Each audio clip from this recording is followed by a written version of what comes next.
से पहले आपको तस्वीरें दिखाते हैं क्योंकि उदयपुर में चिंतन शिविर खत्म हो गया है। उसके बाद अब क्या कुछ कह रहे हैं सीएम गहलोत, सुनते हैं। सर, उदयपुर से बड़ा संदेश गया है, बड़े रिफॉर्म पार्टी में लंबे समय के बाद हो रहे हैं। सर देखिए, बहुत ही क्रांतिकारी फैसले हुए हैं और अब तो इसको लागू करने की बात है और फॉलोअप करने की बात है। तो मैं समझता हूँ कि जो माहौल देखा हमने सभी डेलीगेट का, पूरे देश के लोग आए थे, इत्मीनान से अपनी बातें कही, सबने निष्कर्ष निकाले, रिपोर्ट बनी और उदयपुर डिक्लेयरिंग के नाम से कोई घोषणा हुई है। तो थोड़ा इंतजार करें आप लोग भी, क्योंकि अब देखना ये है कि ये किस रूप में लागू फेजेज में होगा। कुछ प्रोग्राम भी दिए, पद यात्राओं के दिए, जो प्रोग्राम दिए उसको भी देखेंगे आप लोग, तो एक्टिविटी बढ़ जाएगी। और सबसे बड़ा फ़ायदा है कि पूरे कार्यकर्ता देश भर के लोग हैं, गांव-गांव के, वो सब में एक उत्साह का संचार भी हुआ है। नेताओं का कमिटमेंट बढ़ा है कि जिम्मेवारी हमारी भी है। जो देश में हालात बन रहे हैं कि आज यहाँ से कहना पड़ा भारत जोड़ो, इसका मतलब भारत का ये कमज़ोर हो रहा है। जोड़ने की बात तो आप समझ सकते हो क्या मायने उसके। तो आज स्थिति कमज़ोर भारत नहीं होना चाहिए, जिसके लिए इंदिरा गांधी जी ने जान दे दी, राजीव गांधी जी शहीद हो गए, सरदार बहन सिंह जी शहीद हो गए, पर नेस्तनाबूद कर दिया आतंकवाद को। तो वो देश में हम तो ये हत्या देख चुके थे बचपन से क्या, जब से मेंबर पार्लियामेंट बने तब से ही। तो क्या उस वक्त में हालात थे इस मुल्क में, क्या बन गए थे।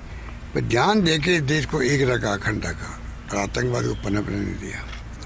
आज जो जिस प्रकार के हालात बन रहे हैं, अकल में यूएन का कोई एक्सपर्ट या कोई है, उसका मैं आर्टिकल देख रहा था, तो वो आतंक पकड़ करे, पता नहीं इस मुल्क में आने वाले वक्त में कितनी हिंसा हो सकती है, कल्पना नहीं कर सकते। अगर ये स्थिति, अगर विदेश में बैठे हुए लोग कल्पना कर रहे हैं यहाँ के हालात से, यहाँ के व्यवहार से, सरकारों के, कानून का राज नहीं रहेगा तो कैसे होगा, आप समझ सकते हो। बुलडोजर चल रहे हैं खाली पब्लिक को मैसेज देने के लिए कि देखो हम कितने दबंग आदमी हैं। उसमें गरीब की झोपड़ी उजड़ रही साथ के अंदर। तो कानून के कार्रवाई करनी है, कानून के नियमों से करो, कौन मना करता, आपको करना भी चाहिए। तो जो हालात में बार बार कहते हैं कि संविधान की धज्जियाँ उड़ रही है या लोकतंत्र खतरे में पड़ रहा है, मैं नहीं कह रहा हूँ, इतने लेखक पत्रकार सब कह रहे हैं, लिखने वाले। तो ये हालात में यहाँ जो निर्णय हुआ है, मैं समझता हूँ कि जो सारांश उसका यही है कि कांग्रेस आह्वान करेगी सभी जातियों के, सभी धर्मों के, सभी वर्गों के लोगों से, सभी लैंग्वेज बोलने वाले लोगों से, भाई कि आप सब एकजुट रहो, देश एक रहे, अखंड रहे, ये हमारी थीम होनी चाहिए। और राहुल गांधी ने कहा था कि मैं अपनी ज़िंदगी लगा दूंगा इस काम के लिए।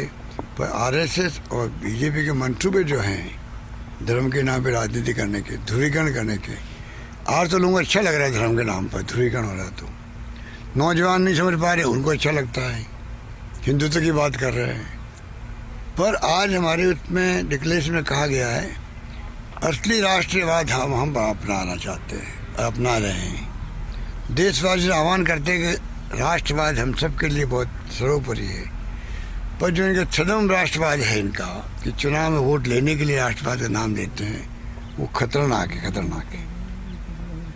हिंसा का कोई अंत हो सकता है कभी कहीं। हिंसा में लोग उतर जाएंगे तो दंगे भी इतने भड़केंगे कि आप कहाँ का रोकोगे, चाहे सरकार बीजेपी की हो या कांग्रेस की हो।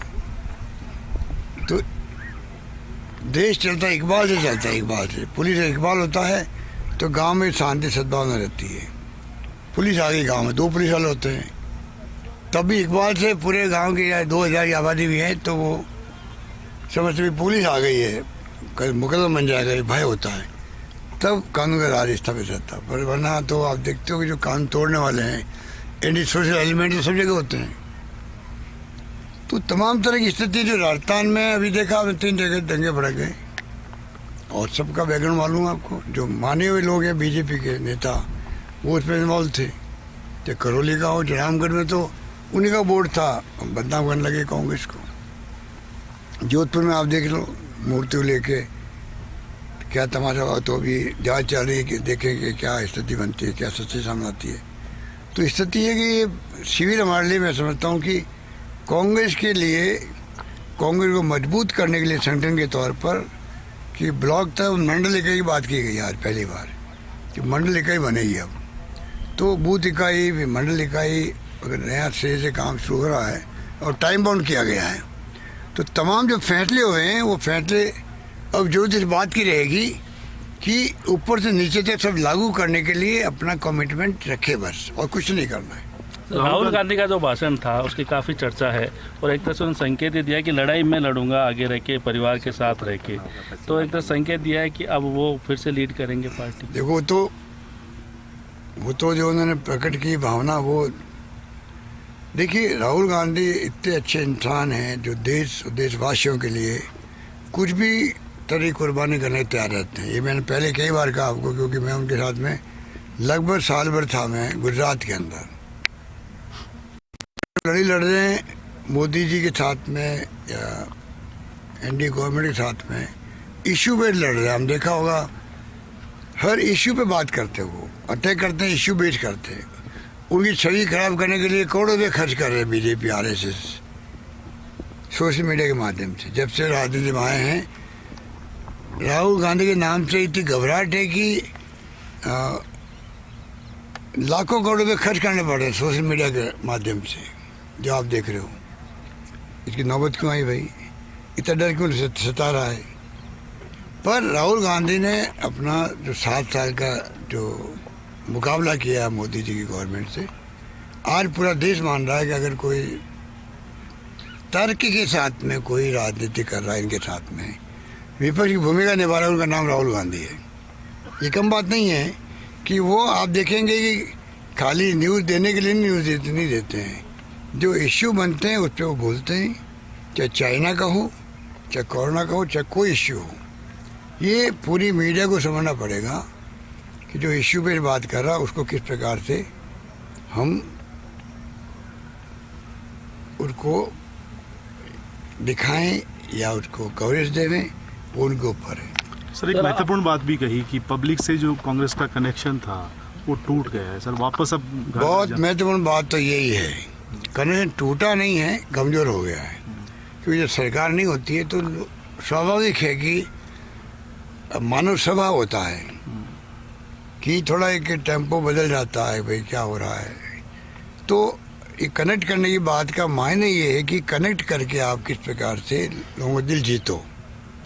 और हम खुद ही हमेशा कहते हैं भाई सुख दुख में काम आओ लोगों के, हर परिवार के। ये हमारा धर्म कहता है, राजनीतिक काम करने वाले कार्यकर्ताओं चाहे किसी पार्टी के हो, पहला काम है कि वो आम जनता के सुख दुख में भागीदार बने, उन्हीं समस्याओं का समाधान करें, यही तो है। तो कनेक्ट अपना हो जाता है जब उनकी काम करें, उनके लिए उनसे मिलें, बातचीत करें, समस्याओं का समाधान करें। तो ये भावना उनकी थी, मैं समझता हूँ कि वो भावना अब काम करेगी, ज़्यादा अच्छे तरीके से काम करेगी। सर, आपकी सरकार के 2 फैसले अभी हुए हैं, एक तो कृषि बजट अलग से पेश करना, एक SC/ST के बजट को कानूनी प्रावधान देना। यही दोनों बातें आज संकल्प में भी, तो ये माने जाए को कांग्रेस भी आगे बढ़ा रही है। देखो, किसान बजट हमने पेश किया, वो भी किया है। हम चाहते हैं कि हेल्थ सर्विसेज सुधरे, या जो हमने फैसले किए हैं वो सब तो यहाँ आ नहीं सकते थे, चर्चा में आए हैं, पर डिक्लेरेशन में नहीं आ सकते थे। उसमें कई विचार विमर्श चलते रहते हैं।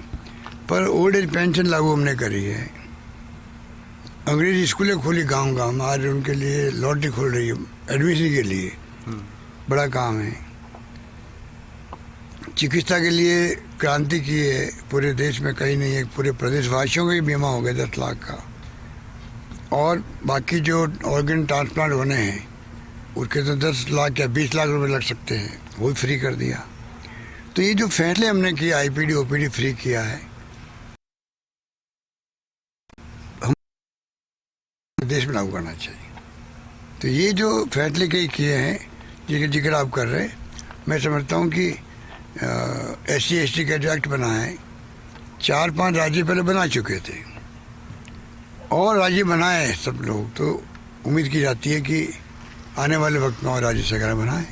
सर ओवरऑल कैंप को कैसे देखते हैं? 3 दिन बहुत ही का शानदार तरीके से सभी तरीके से, इतने अगर 500 डेलीगेट 450 डेलीगेट आए हैं और सभी खुश होके गए हैं, वो कैंप की सफलता का प्रतीक है। और हम देखा हो किसी से बात कर लीजिए, सब आपको ये कहेंगे कि अच्छे ढंग से संपन्न हुआ कैंप, और आपस में मिलना हो गया, सबका विचार विमर्श हो गए, व्यूज एक्सचेंज हो गए, और मैसेज मिल गया कि कैंप के माध्यम से कांग्रेस हाईकमांड और कांग्रेस के कार्यकर्ता से लगा के नेता तक कि हमारी अप्रोच क्या होनी चाहिए देश के लिए, देशवासियों के लिए। तो सब तरीके से मैं समझता हूँ कैंप बहुत कामयाब रहा। महाराणा प्रताप की धरती से मिशन 2023 के लिए कार्यकर्ता नया संदेश लेकर जा रहा है सर। 2013 तो देखिए, 23 वैसे तो पब्लिक फैसला करते है कौन पार्टी जीते, कौन विजय प्राप्त करे, पर हमारी कोशिश है कि इस बार सरकार हमारी बने।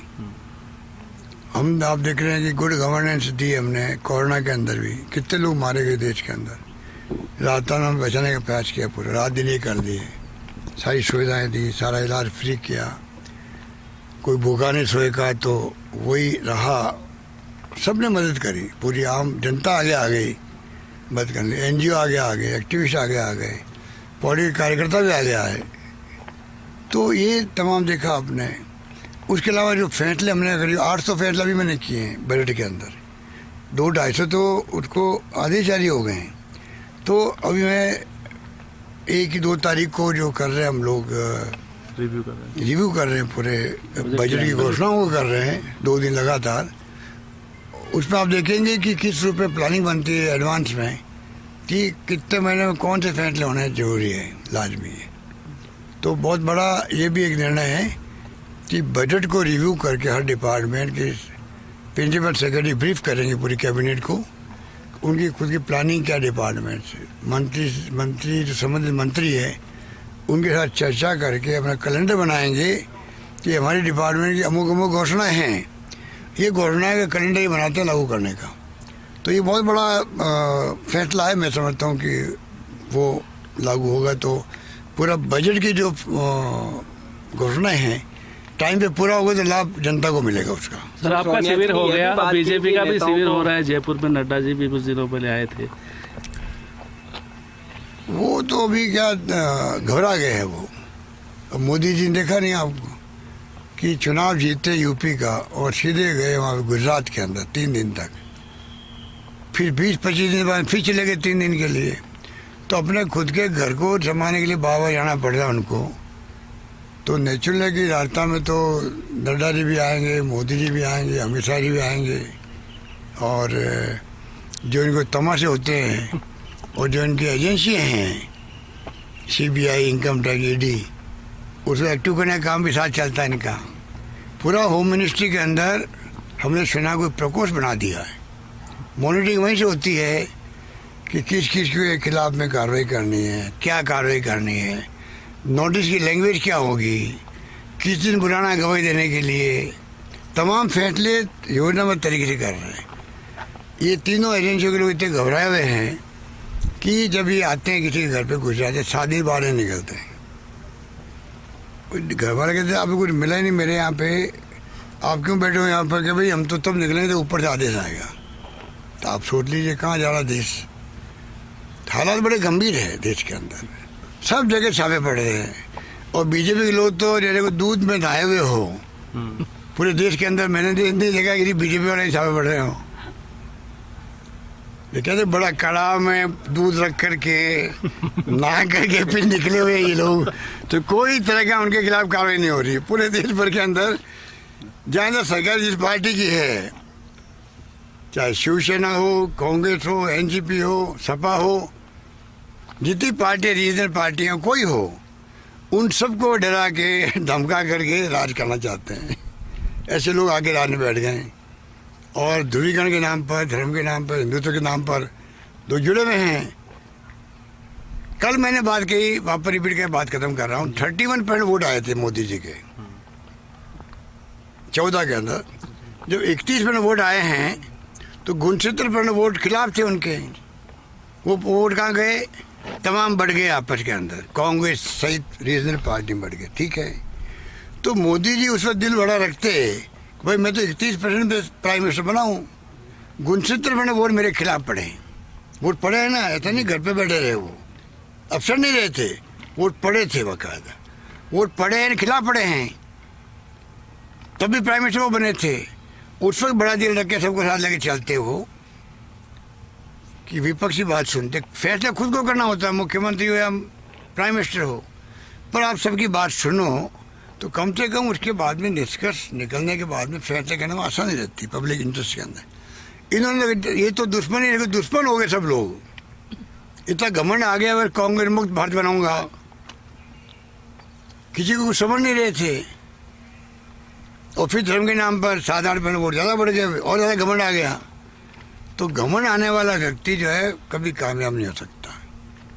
इतिहास वही बनाता है जो इतिहास को याद रखता है, अच्छे सेंस में याद रखता है। आप पुराने इतिहास को उसकी दर्जा उड़ाओ, उसकी आलोचना करो, तो वो फिर कभी इतिहास बनाने में सफल नहीं हो सकते। तो मेरा मानना है कि ये जो माहौल बना है देश में, ना इनके हित में है ना देश के हित में है। सर विक्ट्री साइन की बड़ी चर्चा है सर आपकी, आपने कल विक्ट्री साइन गलियारों में पत्रकारों आपने से तो सर विक्ट्री साइन दिया। मैंने अखबार देखा ही नहीं अभी।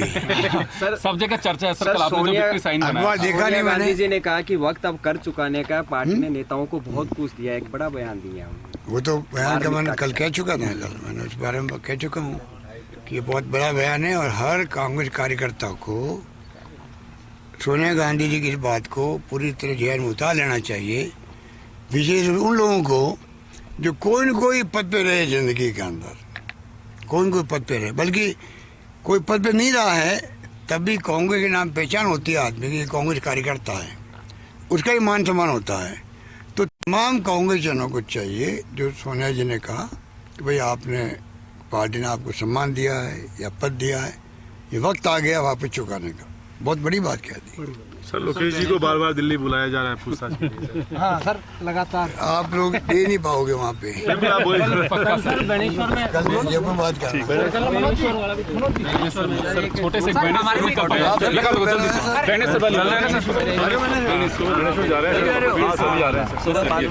छोटा से